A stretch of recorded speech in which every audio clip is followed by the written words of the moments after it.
Now, just like with everyone else, Umar ibn Khattab radiallahu anhu plays a significant role in the life of Abdullah bin Mas'ud. He's not just...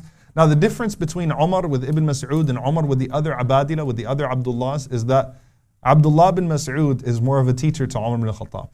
Whereas with the others, it was the opposite, where Umar was really their mentor.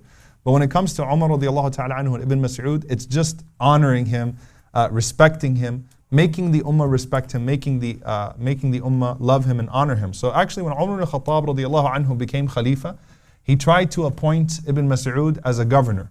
Ibn Mas'ud said no. Then he tried to appoint him as a treasurer, the Khazin of Baytul Mal, to be a treasurer of Baytul Mal. He said no. Then he tried to fix salaries. Umar radiallahu ta'ala anhu fixed salaries for the Sahaba, right? Particularly the veterans of Badr.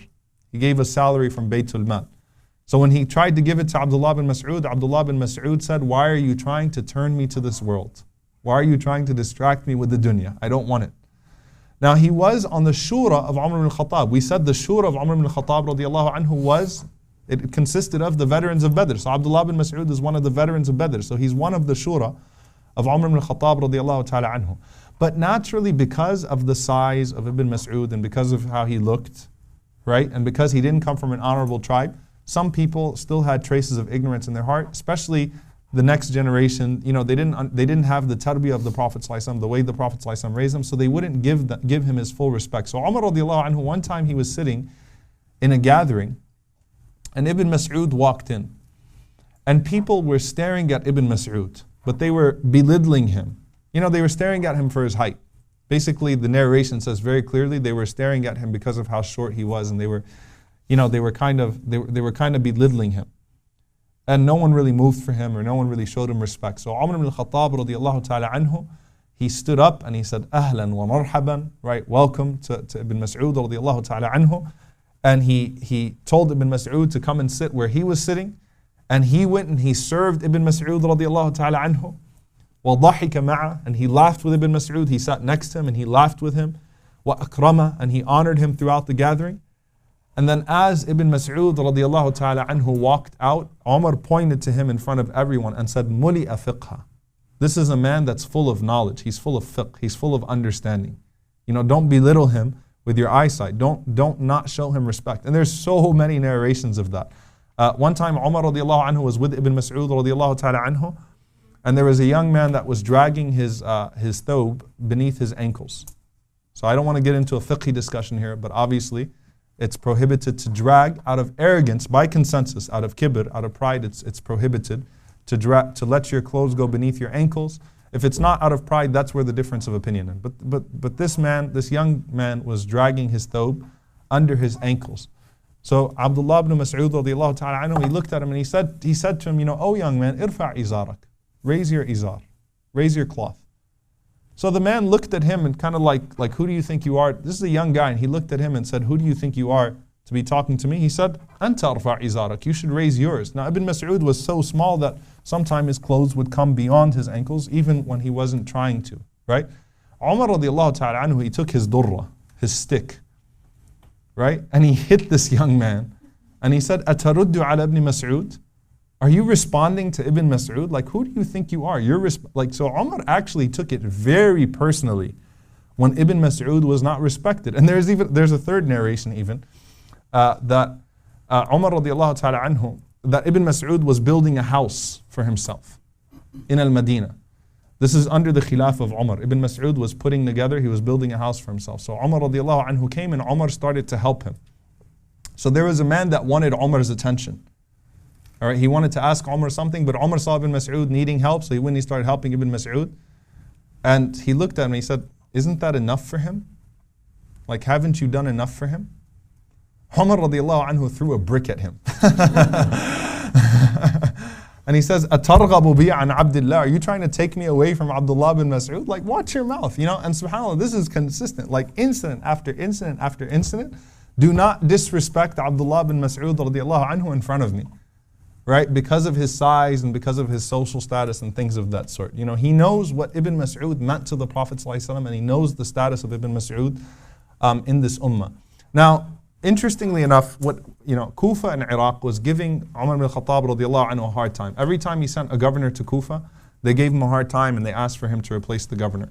And Umar would go to Iraq, he'd go to Kufa and he'd monitor them and he'd listen to the complaints and so on and so forth.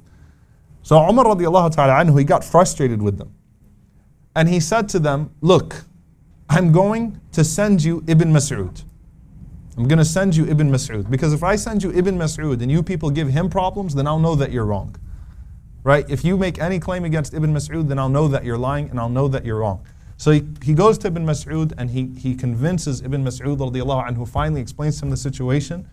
He says to him, I need you for this. And Ibn Mas'ud finally agrees to go and be the governor in Kufa. And the words that Umar ibn Khattab radiallahu ta'ala anhu says, he says, وَوَاللَّهِ لَقَدْ آثَرْتُكُمْ بِعَبْدِ ibn Mas'ud عَلَى نَفْسِي. He said, I swear by Allah that I gave you the right. I chose you over myself. I gave you the right to take Abdullah ibn Mas'ud, though I can't bear to live without him. One narration, he says, I can't bear to live without him. I can't live without Abdullah ibn Mas'ud. But I'm sending him to you, and so that you won't be able to complain anymore. And subhanAllah, Ibn Mas'ud radiallahu anhu, when he was there, no one complained about him. When he was in Kufa, when he was the governor there, when he got there, he wasn't a pushover. It's not that he was a pushover, right? There are several narrations. One of a man by the name of Ibn Aqaba, who used to lead them in salah over there. And Ibn Aqaba, would come extremely late to the salah, not like 2, 3, 4 minutes, like an hour, 2 hours to the salah to lead them in salah, and he'd leave the people waiting in the masjid. And so Ibn Mas'ud radiallahu anhu, he removed him from that position. He was a powerful man in Kufa. So when he demanded an explanation, Ibn Mas'ud radiallahu anhu said that Allah doesn't like the salah delayed for you. Why should the people wait for you in the masjid? So he didn't tolerate certain practices of the people of Kufa, and he did put people in their place. But what Ibn Mas'ud radiallahu anhu did was he taught the people of Kufa the Quran. He basically just taught them Quran. He went there as a governor, but he just taught them Quran. And so every time Umar radiallahu ta'ala anhu would ask for reports on Kufa, they would say that people are memorizing Quran. When Ibn Mas'ud radiallahu anhu was there, people were just memorizing Quran. He's making everybody memorize the Quran. He's making everyone learn the Quran. And there's a very beautiful narration that one time there was a group of people that were passing through Medina, and it was in the middle of the night. So Umar radiallahu anhu, he was alarmed. He went out right away to see who they were, and it was pitch black. Okay, and he asked them, min ayn al-qawm, where are you people coming from? So they said, min fajjin amiq, from a deep valley. All right, from a deep valley. He said, wa ila ayn, where to? They said, ila al-bayt al-atiq. All right, to the Kaaba. But they used the expression of the Quran, al-bayt al-atiq. Okay, so they responded with Quran both times. So Umar ibn Khattab radiallahu anhu, he told Abdullah ibn Umar, he said, there's a alim amongst them, there's a scholar amongst them. I mean, these people are obviously, they know the Quran to where they're responding with Quranic terminology. So he asked them, Ayyul Qur'ani a'zam? What's the greatest part of the Quran? Umar is testing these people now on the Quran. He's amused by these people. So they all say, Allahu la ilaha illa huwa al-hayyul qayyum, la ta'khudhuhu sinatun wa la nawm, until the end of the ayah. They all respond with Ayatul Kursi. Right? They all know Ayatul Kursi. So that's impressive. So he's like, wow, okay, without any hesitation. He says, and what part of the Quran establishes al-adl? Give me something from the Quran that establishes justice. They all responded, Inna Allah ya'muru bil-adli wal-ihsan wa ita'i al-qurba wa yanha 'anil fahsha'i wal-munkari wal-baghi, until the end of the ayah, that Allah subhanahu wa ta'ala commands that which is just and that which is fair. Umar ibn Khattab radiallahu anhu then said, he's really amused by his people. He says, what do you think is the most comprehensive ayah in the Quran? What's the most comprehensive ayah in the Quran? So they said, فَمَنْ يَعْمَلْ مِثْقَالَ ذَرَّةٍ خَيْرًا يَرَى وَمَنْ يَعْمَلْ مِثْقَالَ ذَرَّةٍ شَرًّا يَرَى. That whoever does an atom's worth of good will see it, and whoever does an atom's worth of evil will see it. And he said, what part of the Quran gives you hope? Al-amal. What gives you hope? So they said, قُلْ يَا عِبَادِيَ الَّذِينَ أَسْرَفُوا عَلَىٰ أَنفُسِهِمْ لَا تَقْنَطُوا مِنْ رَحْمَةِ اللَّهِ إِنَّ اللَّهَ يَغْفِرُ الذُّنُوبَ جَمِيعًا إِنَّهُ هُوَ الْغَفُورُ الرَّحِيمُ. The ayah in Surah Al-Zumar that was the favorite ayah of who? Abdullah ibn Amr ibn al-As. Okay? It's his favorite ayah, right? So they all responded that say, "O my servants who have transgressed against themselves, don't despair from the mercy of Allah. Allah Azza wa Jal forgives all sins, and Allah subhanahu wa ta'ala is the most forgiving and the most merciful." Whenever they answered that, Umar ibn Khattab radiallahu anhu said, "Afikum Abdullah ibn Mas'ud? Do you have Abdullah ibn Mas'ud amongst you?" قالوا اللهم نعم. They said, by Allah, yes.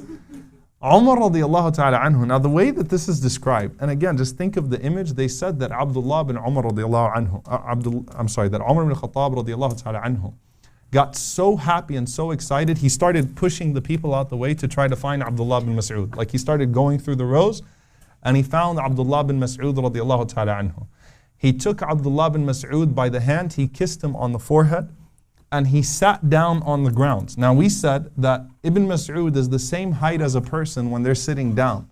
Umar is not an average person, so Umar would actually be bigger. I really want you to imagine this image. Umar would actually be bigger than Ibn Mas'ud, even as he was sitting down, but he sits down, كَطَالِبِ عِلْم, like a student of knowledge, and he starts asking Ibn Mas'ud questions. And he held up the whole, that whole group of people for like 2-3 hours. He held them up for hours, asking Ibn Mas'ud radiallahu ta'ala anhu questions. Finally, when Fajr was getting near, Umar radiallahu ta'ala anhu, he finally got up and he left Ibn Mas'ud and he said, كُنَيِّفٌ مُلِئَ عِلْمًا. Right? Kunayif is like a teapot. He's like a teapot full of ilm, full of knowledge, right? The way that he means, like he's small, but he's full of ilm. Like he's smiling and he's laughing to me. So it's Kunayifun muli'a ilma. That he's full of knowledge, right? He might be small, but he's full of knowledge. And he's leaving all happy and excited. So subhanAllah, when it comes to Ibn Mas'ud radiallahu anhu, Umar radiallahu ta'ala anhu loves him so much, and he gives him his position, and he holds him in high regard. And there's another incident that once someone came from Kufa. I'll give you 2 more from Umar radiallahu ta'ala anhu. Someone came from Kufa and he said that there is a man in Kufa who writes mushafs from his head. Now Umar radiallahu anhu forbade that. Even if you're a hafiz, you need to write.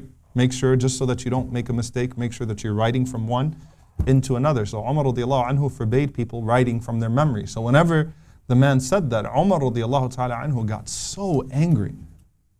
Ghadiba, right? He got so angry. Man huwa? Who is it? Who is this person? The guy said, Abdullah bin Mas'ud. Umar radiallahu anhu immediately calmed down. He said, why didn't you say so? Right? Why didn't you say so? So if it's Ibn Mas'ud, it's okay because no one knows the Quran better than him. So Ibn Mas'ud can write a mushaf from his head. I don't mind.